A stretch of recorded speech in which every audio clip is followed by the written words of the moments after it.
Hello बच्चों, मैं प्रशांत Goyal CSE 24 academy के ऑनलाइन प्लेटफॉर्म पर आपका स्वागत करता हूं। लास्ट लेक्चर में हम लोगों ने एम्पियर सर्किट लॉ देखा था। आज हम देखने वाले हैं सोलेनोइड। आखिर में सोलेनोइड होता क्या है पहले हम वो देख लेते हैं, फिर इसका हम लोग एक्सप्रेशन डिराइव करेंगे। तो देखो, सोलेनोइड एक्चुअली में क्या होता है कि हमारा कोई भी नॉन कंडक्टिंग सरफेस ले लीजिए और उसके ऊपर आप एक वायर को लपेट दीजिए। आपने जैसे कि मान लीजिए नॉन कंडक्टिंग सरफेस है, इसके ऊपर आपने वायर को इस तरह से लपेट दिया और वायर को काफी पास पास लेकर हम लपेट रहे हैं। ठीक है, और वायर्स को कैसा लिया है हमने, इंसुलेटिंग वायर लिया है। ठीक है, और इसको क्या कर रहे हैं, बैटरी से कनेक्ट कर देंगे। तो जैसे ही ये कनेक्ट होगा बैटरी से, इसमें जैसे ही करंट फ्लो होगा सोलेनोइड के अंदर, है ना। ठीक है, तो इसके अराउंड क्या होगा, इसके अंदर मैग्नेटिक फील्ड प्रोड्यूस हो जाएगा। ठीक है, अगर पता है आप इसको अगर फ्रीली सस्पेंड करोगे तो ये नॉर्थ और साउथ डायरेक्शन में मूव करने लग जाएगा, ठीक मैग्नेट की तरह। इसका मतलब क्या कि भाई ये एक मैग्नेट की तरह बिहेव करने लग जाएगा जब आप इसमें करंट फ्लो कराओगे, है ना। और जैसे ही आप इसके करंट फ्लो की डायरेक्शन को बदलोगे तो मैग्नेट की जो डायरेक्शन है नॉर्थ से साउथ वो भी चेंज हो जाएगी, वो भी अपोजिट डायरेक्शन में मूव अब ये करने लग जाएगा। ठीक है, क्यों? क्योंकि जैसे ही आपने करंट फ्लो की डायरेक्शन को बदला है, नॉर्थ और साउथ के फ्लो की डायरेक्शन भी करंट के अराउंड चेंज हो गई, करंट के थ्रू। ठीक है ना। ये चीज समझ में आया आपको? तो एक्चुअली सोलेनाइड होता ही क्या है कि भाई एक नॉन कंडक्टिंग सरफेस के ऊपर आप वायर को लपेट दीजिए और वही कैसा बिहेव करेगा आपके लिए, वही आपका बिहेव करेगा लाइक अ मैग्नेट। ठीक है ना। चलो देख लेते हैं यहाँ पर सोलेनोइड क्या होता है। ठीक है, देखो हेडिंग डाल लेते हैं हम लोग यहाँ पर अपने लेक्चर्स की, सोलेनोइड। चलो,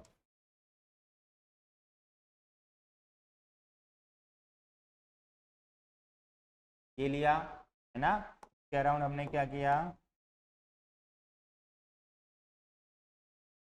वायर्स को इस तरह से लपेट रहे हैं यहाँ पर हम लोग।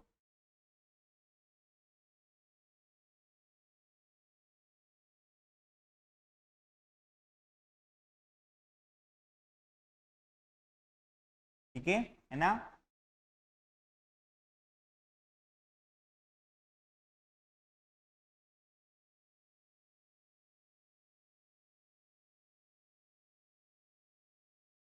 अभी क्या करेंगे, इसको हम लोग एक बैटरी से कनेक्ट कर देते हैं यहाँ पर।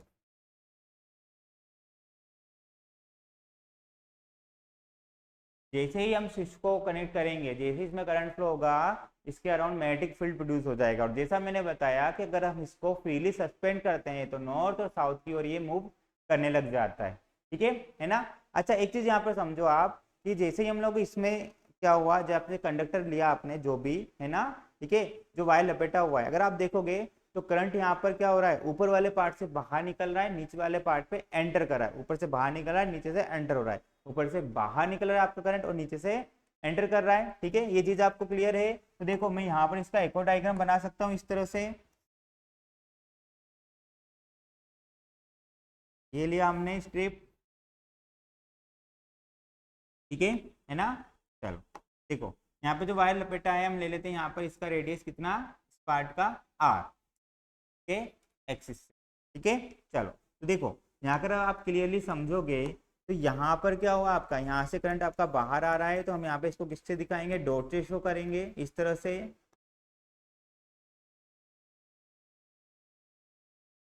और यहाँ पर करंट एंटर हो रहा है तो यहाँ पर हम शो करेंगे इसको क्रॉस के थ्रू। ये चीज क्लियर है कि भाई यहाँ पर डॉट और यहाँ पर क्रॉस क्यों लिखा जा रहा है? ये दिखा रहा है हमको करंट फ्लो की डायरेक्शन को। किसको दिखा रहा है? ये करंट फ्लो की डायरेक्शन को ये शो कर रहा है यहाँ पर। ठीक है ना। तो देखो अगर मैं यहाँ पर बात करूँ, जैसे यहाँ पर करंट फ्लो हुआ आपका, क्या होगा, मैग्नेटिक फील्ड की डायरेक्शन अगर मैं देखूंगा तो मैग्नेटिक फील्ड की डायरेक्शन मुझे इस तरह से यहाँ पर मिलने वाली है। ठीक है, ये चीज क्लियर है आपको मैग्नेटिक फील्ड की डायरेक्शन को लेकर? ठीक है ना।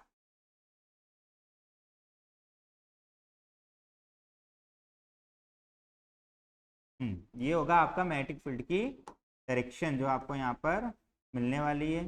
ठीक है ना। ये फील्ड की डायरेक्शन हो गई। अब देखो यहाँ पर जैसा मैंने बताया, यहाँ पर काफी सारे वायर लपेटे हुए हैं, तो हम क्या कर लेते हैं, एक से छोटे से हिस्से को ले लेते हैं। अगर छोटे से पार्ट को हम ले रहे हैं तो वो किस तरह से हो जाएगा, वो एक, है ना, वो एक छोटा सा पॉइंट, इसके पहले हम लोग ले लेते हैं कि भाई एक पॉइंट पी है यहाँ, जहां पर इसके अंदर जहां पर हमको मैग्नेटिक फील्ड फाइंड करना है ना।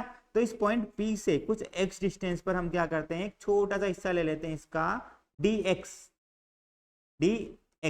ये क्या है, ये एक छोटा सा स्ट्रिप है ना, और ये क्या कर रहा है, ये भी एक पूरा जो आपका सोलेनोइड है उसके छोटा सा हिस्सा मैंने लिया है। लाइक ये वाला पार्ट आप मान लीजिए, क्योंकि इसमें करंट ऐसा फ्लो लिया है हम लोगों ने, ऐसा करंट फ्लो हो रहा है, छोटा सा हिस्सा हमने ये ले लिया है जो कि पॉइंट पी से एक्स डिस्टेंस पर इस तरह से बना हुआ है।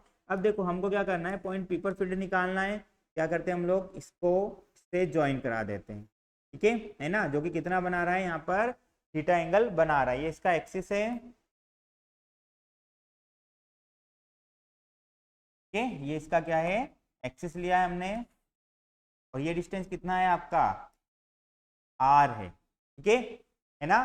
तो देखो हमने रिंग के लिए अगर इसको बात करें, इसको ज्वाइन कराएंगे, तो एक छोटा सा, अगर हम बात करें यहाँ पर डीबी की, बायो सेवर्ट लॉ से, तो बायो सेवर्ट लॉ से हमने देखा था कि अगर रिंग ले रहे हैं तो वहां पर मैग्नेटिक फील्ड कितना आता अपना, म्यू नॉट। अगर रिंग की बात करें हम लोग तो वहां पर अपना था expression mu not I R square by 2 R square plus x square to the power 3/2, ठीक है ना।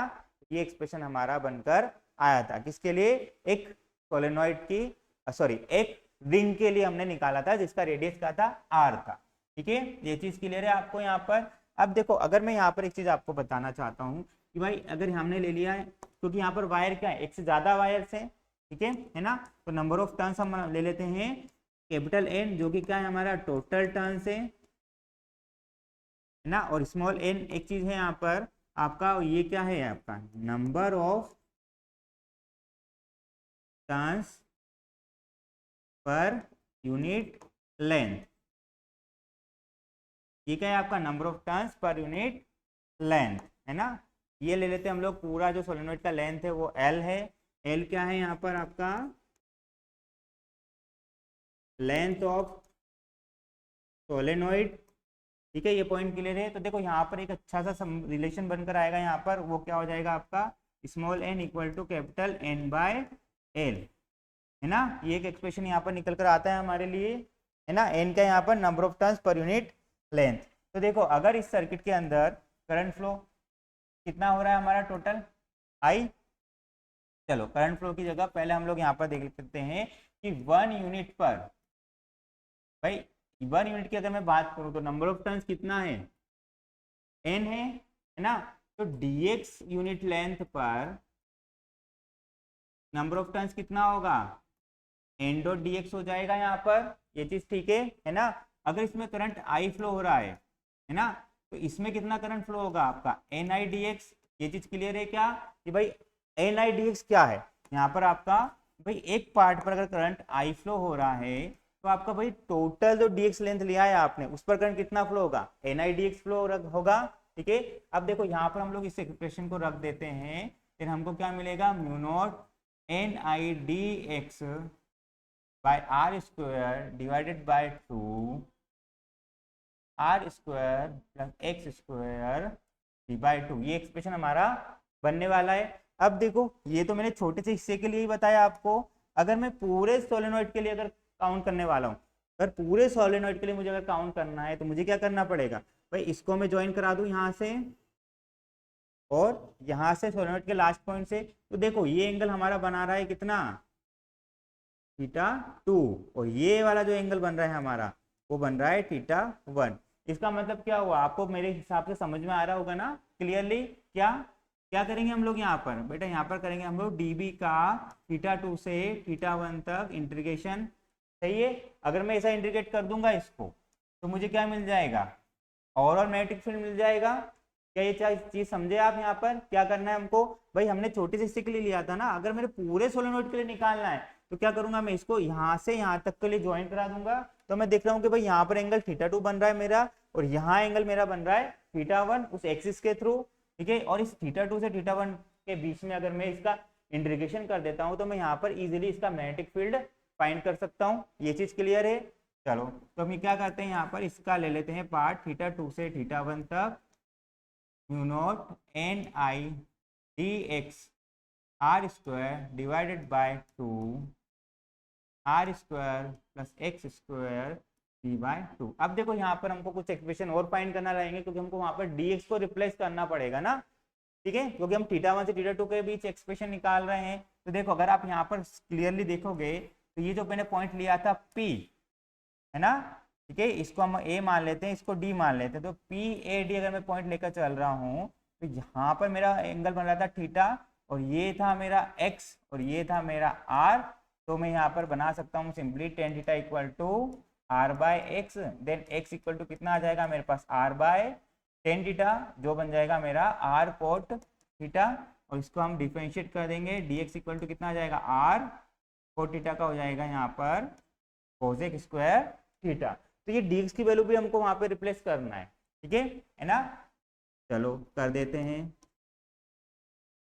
θ2 to θ1 mu not N I R square R cosec square theta by 2 R square plus, अब देखो x की value क्या है हमारे पास आर कोट थीटा, तो एक्स स्क्वायर की वैल्यू क्या हो जाएगी हमारे पास R square cot square theta और 3/2, ठीक है ना। तो और सिंप्लीफाई कर लेते हैं हम लोग, θ2 to θ1 mu not n into I into R cube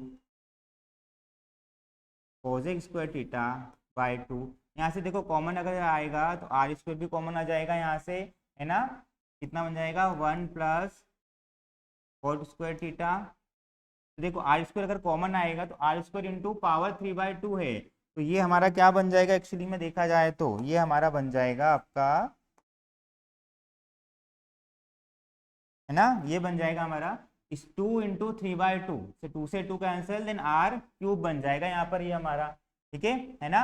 आगे सॉल्व करेंगे तो कितना बन जाएगा b equal to θ2 to θ1 mu not N I R cube cosec square theta divided by 2 R cube 1 plus cot square theta क्या होता है हमारे पास कोसेक स्क्वायर थीटा, ठीक है। अब कोसेक स्क्वायर थीटा इंटू 3/2 से बन जाएगा हमारा कोसेक क्यूब थीटा, क्या बन जाएगा कोसेक क्यूब थीटा। अब देखो यहाँ पर अगर हम चीज ठीक से देखते हैं तो हमारा आर क्यूब से तो आर क्यूब कैंसिल हो गया, और ये कोसेक स्क्वायर से कोसेक क्यूब वाला पार्ट हट जाएगा पूरा, ठीक है ना। चलो और यहाँ पर डी थीटा भी आएगा हमारा, अच्छा यहाँ पर हम डी थीटा लिखना भूल गए ना, ठीक है, ये डी थीटा भी मिलेगा हमको यहाँ पर हमारा एक्सप्रेशन में, ये मिलेगा हमको डी थीटा। अब आगे क्या हो जाएगा हमारा, देखो b equal to mu not I, है ना, एक्सप्रेशन क्या बनकर आया था हमारा यहाँ पर mu naught N I by 2 cosec theta D theta, cosec theta, तो यहाँ पर एन भी है, बी हो जाएगा हमारा θ2 टू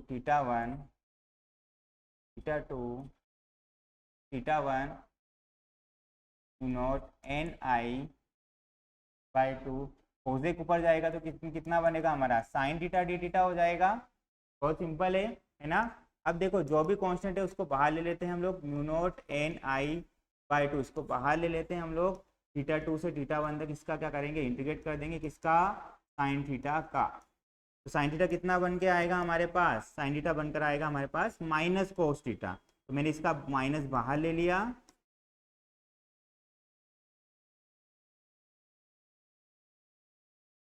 θ2 टू θ1, तो हमारा फाइनल एक्सप्रेशन बनेगा minus mu not N I by 2 cos θ1 minus cos θ2, ये हमारा एक्सप्रेशन बनकर आता है किस चीज़ के लिए, सोलेनॉइड के लिए, ओके, सही है ना। ये हमारा एक एक्सप्रेशन बनकर आएगा यहाँ पर सोलेनॉइड के लिए, क्लियर है ये पॉइंट, है ना। क्या किया हमने, सिंपली देखो डायग्राम लिया, जैसे मैं पीछे वापस करता हूँ, ठीक है, ये लिया हमने, ठीक है, सोलेनॉइड लिया हमने, उसको सिंप्लीफाई किया, एक स्ट्रिप लिया dx और जिसका डिस्टेंस कितना एक डिस्टेंस पर dx स्ट्रिप लिया, ठीक है, और उसके थ्रू हमने यहाँ पर हमारा रिंग का एक्सप्रेशन लिया, रिंग के एक्सप्रेशन में हमने क्या करा, हमारी वैल्यू देखा हमने कि भाई dx पर अगर number of turns per unit पर n है तो dx लेंथ पर टर्न हो जाएगा n डॉट dx, है ना, और i करंट कितना फ्लो होगा आपका ni dx फ्लो होगा उसमें करंट, उसकी वैल्यू को हम यहाँ पर रिप्लेस कर देंगे, उसकी वैल्यू को रिप्लेस करने के बाद हम लोग यहाँ पर सिंपली उसको देखेंगे कि भाई हमने इस पार्ट के लिए ही निकाला है, हमको तो पूरे सोलेनोइड के लिए अगर निकालना है तो हमको क्या करना पड़ेगा, वहाँ पर एंगल देखने पड़ेंगे। तो θ1 और θ2 एंगल हमको यहाँ पे मिलने वाला है। तो θ1 से θ2 तक हम लोग क्या करेंगे, उसका इंटीग्रेट कर देंगे, ठीक है ना। और फाइनली पूरा सॉल्व करने के बाद हमारे पास फाइनल एक्सप्रेशन ये बनकर आ जाएगा, ठीक है ना। चलो इसका कुछ और चीजें अभी बाकी हैं, है ना। तो ये हम लोग नेक्स्ट क्लास में नेक्स्ट पार्ट में इसको कंप्लीट करेंगे, ठीक है। ओके।